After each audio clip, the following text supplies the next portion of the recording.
Welcome to Full Circle. I'm Suzanne McAllister. I am so glad that you have tuned in today.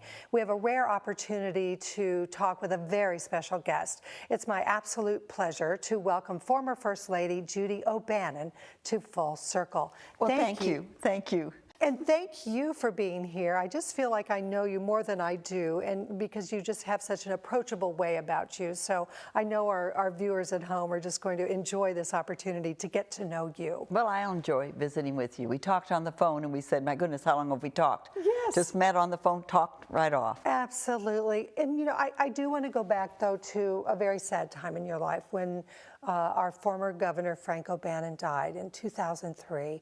Your life completely changed.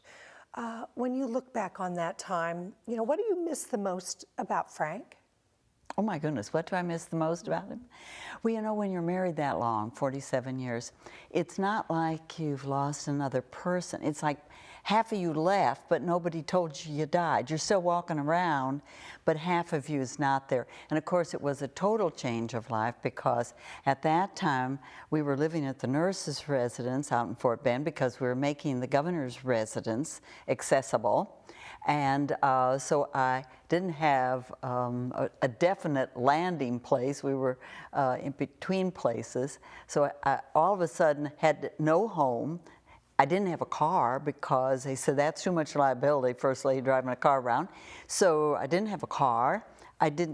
No longer had a job. I didn't have a staff. I didn't have a buddy. I didn't have a husband. And I tried to figure out, well, what do you do now?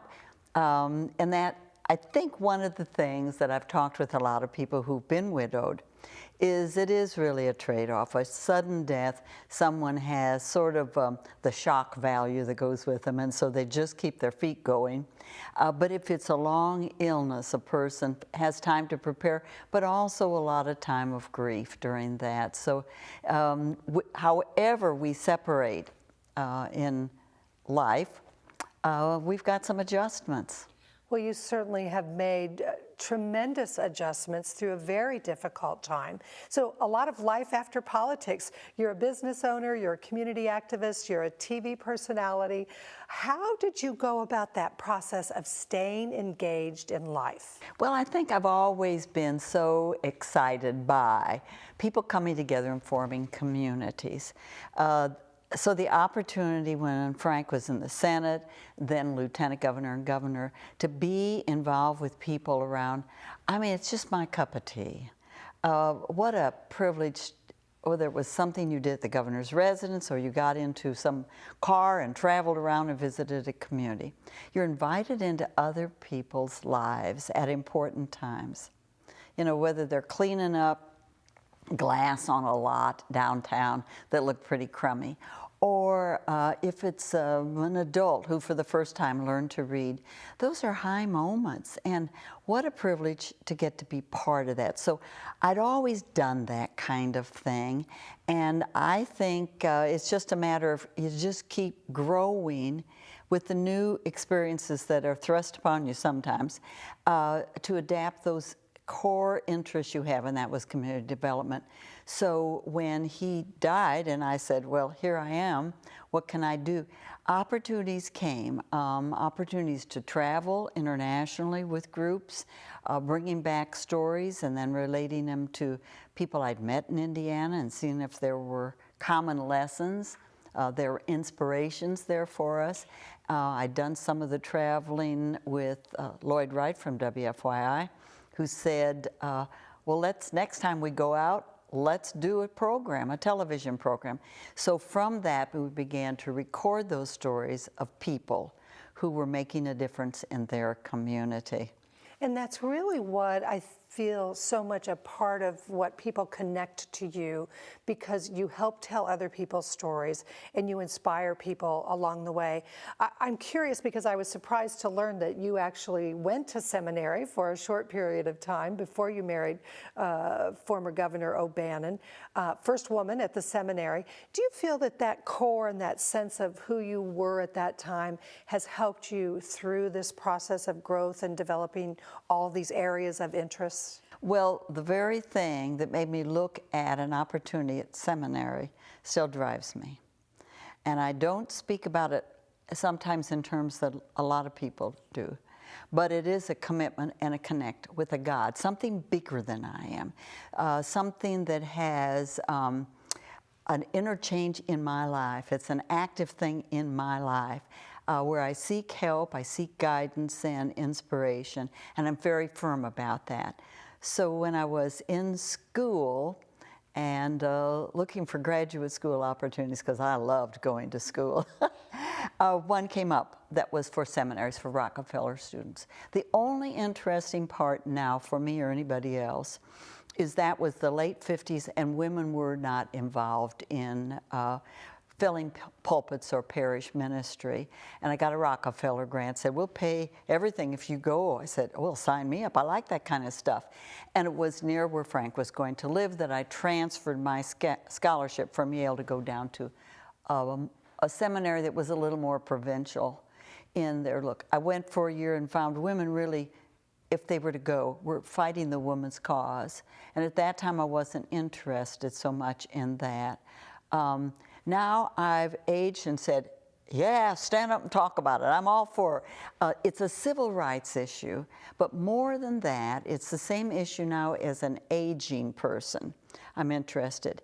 It's that we as a society include everybody, and we use the skills they've got to solve some of our problems and to find new opportunities.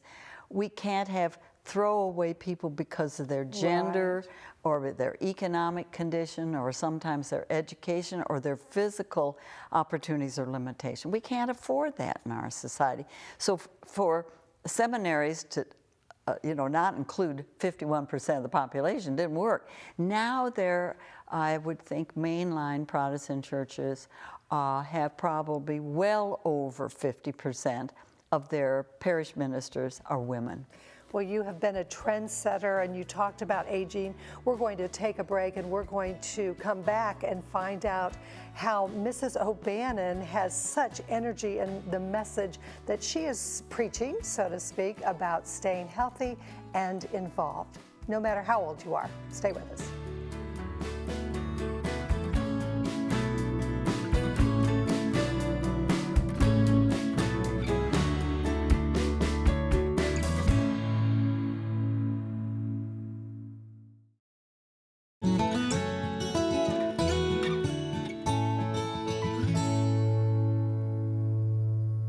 Welcome back to Full Circle.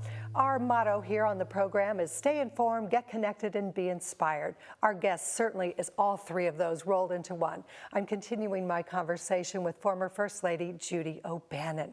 We left off by talking a little bit about aging and staying involved. Well, certainly you are so involved. What advice do you have, though, for individuals who are aging and maybe they've just kind of given up on activities? Oh, don't give up. That's Good. The worst. Good. I mean, you're going to keep living. You want to sit there bored? I don't think so. One of the things I think all our communities and individuals we need the input of everybody, and I don't think we can afford to throw away the institutional memory, the wisdom that comes with having more experiences and aging. And at the very time people begin to have let's take hearing, diminished hearing. Now my gamble a lot of my life was that my ears that had birth defects would deteriorate slower than baby boomers' ears would, and that hearing aids would be improved.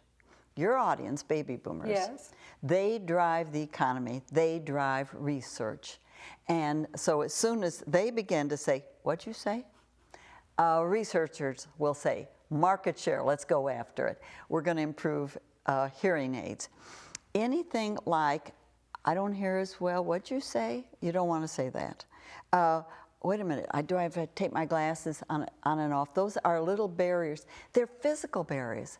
We've got the knowledge, we have the capacity to find better ways of doing anything that's a physical barrier.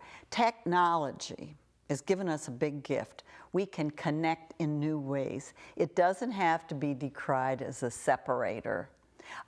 Seniors can now operate, sitting in their house, running their computer, learn about what's going on. They don't have to sit in the rocking chair and hope a kid comes over, one of their kids, and say, oh, will you take me to the grocery store? I'm bored and want to socialize.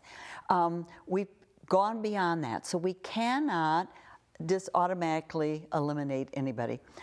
I have almost a thing about adults who just sort of say, well, all I want to do is be comfortable and warm and taken care of and entertained.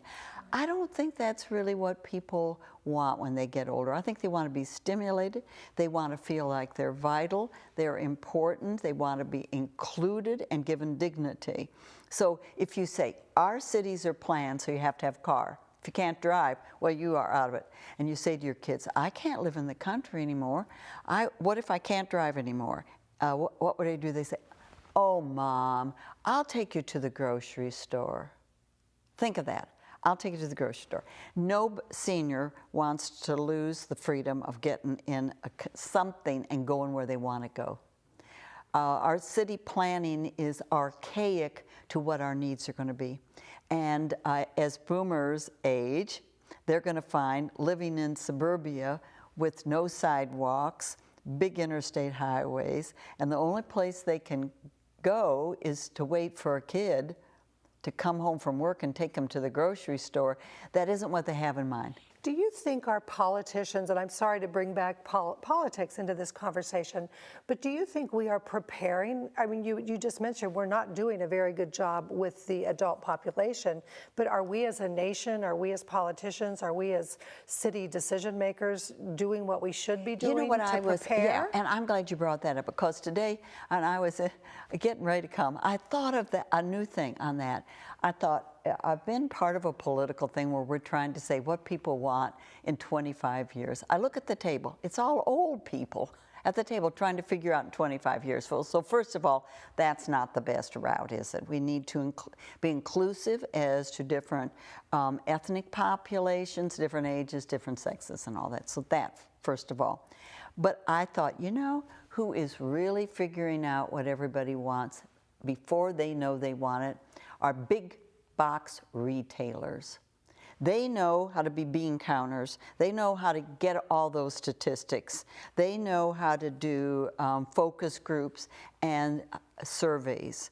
Now, I've been in groups where we ponder as people who really make the decisions, legislators, and we expect people from all walks of life in our state legislature to walk in the door and all of a sudden be an expert on education, transportation, health care, all that stuff, and do it overnight. And it's too complex.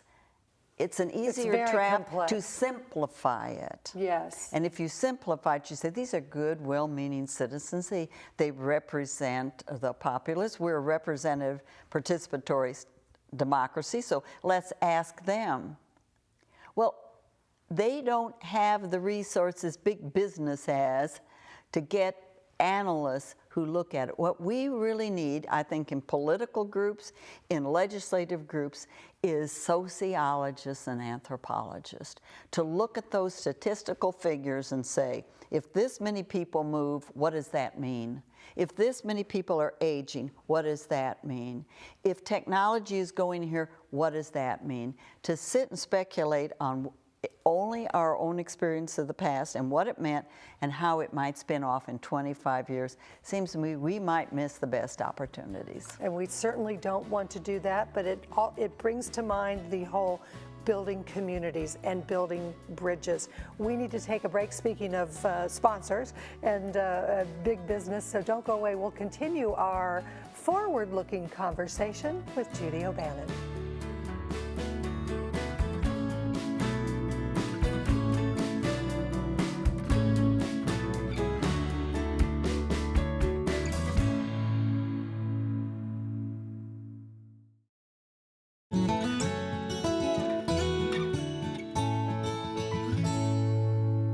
Welcome back. We're continuing our conversation with Judy OBannon.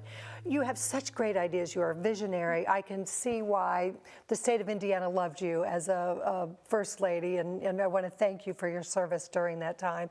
But also thank you for your continuing to really be a role model for us and to give us hope that when we get to a certain point in our life, that there's still a lot to discover. Oh my goodness, you never know who's going to have an idea. So to say, oh, you're old, you're over the hill, or oh, you have a disability of another kind and you probably can't contribute, or oh, you're a poor mother. I learned so much when we lived downtown on 12th and Broadway when Frank was Lieutenant Governor. We lived between Section 8, HUD projects. I learned so much from those mothers that you might think, well, what do they know? They have a lot of problems. I mean, they are gutsy, they were funny, their coping mechanisms were amazing. I learned so much from them. You can't decide who's going to have a gift to give. Everybody has a gift, and everybody has a need. And I really think that when you bring those gifts, everyone, and their needs together, the community is fed. You feed each other, and the community's healed. If you sit and feel like you're threatened by change or society or by things that happen to you, your eyesight gets worse, your knees hurt, or that your spouse left you, whatever it is, you get crippled. And I tell you, to sit lonesome in a house is horrible. And getting out and getting inspired is pretty good stuff. So you really want to give people a little bit of a prod to get them going. Well, yes. Yes, being bored is to me one of the worst things in life. Ooh, I don't want to be bored. And there are a whole lot of exciting things. And not everybody likes the same kind of thing. Good grief. We don't want that.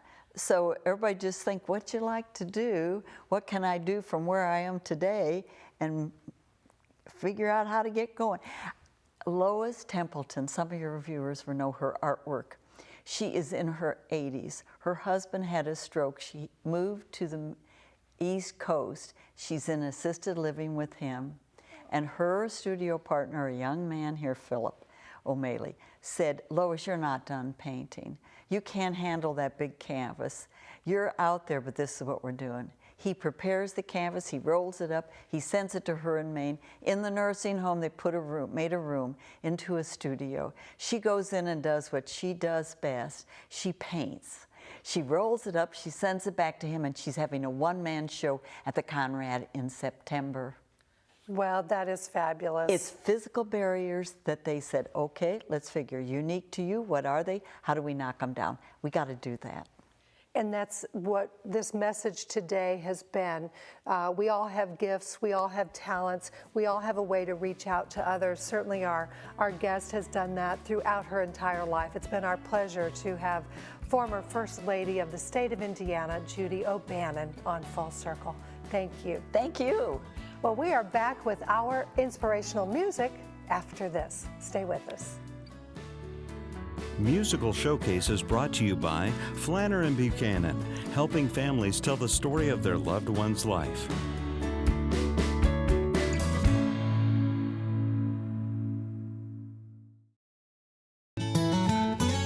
Musical Showcase is brought to you by Flanner and Buchanan, helping families tell the story of their loved one's life.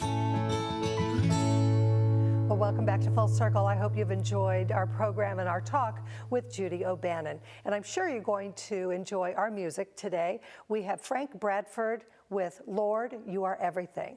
See you next time, Full Circle. Once I walked the road alone, tried to make it on my own. I was sure I knew the way. Watching all my foolish dreams and all my silly schemes just slowly fade away. Then one night I came to you, and your love broke through. It brought me to my knees. as the tears rolled down my face, I could feel your warm embrace. Your love had set me free.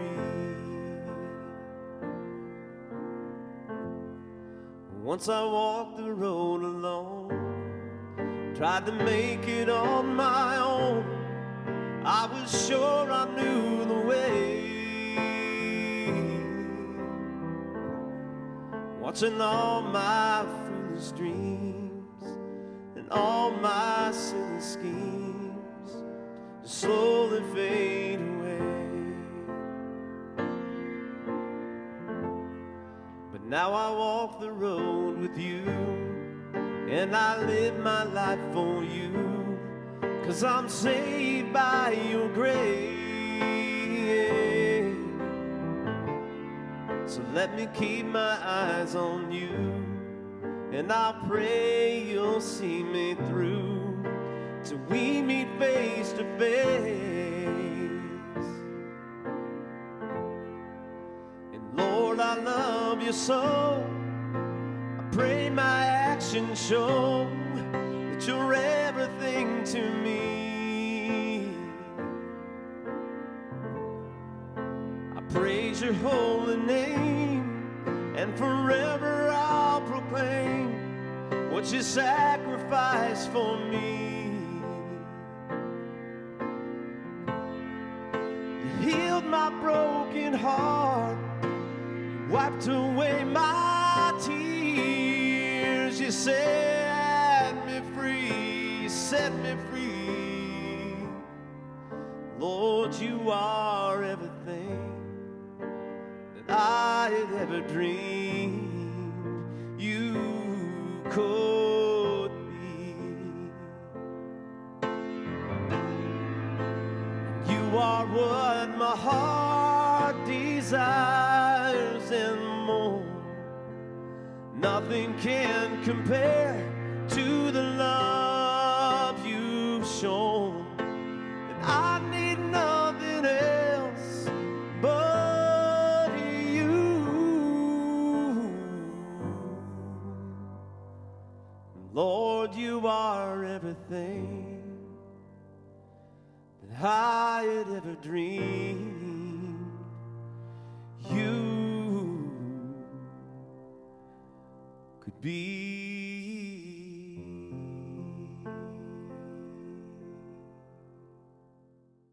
Closed captioning provided by Hear Hear. Hear Hear, discreet hearing solutions at affordable prices. 317-731-5386.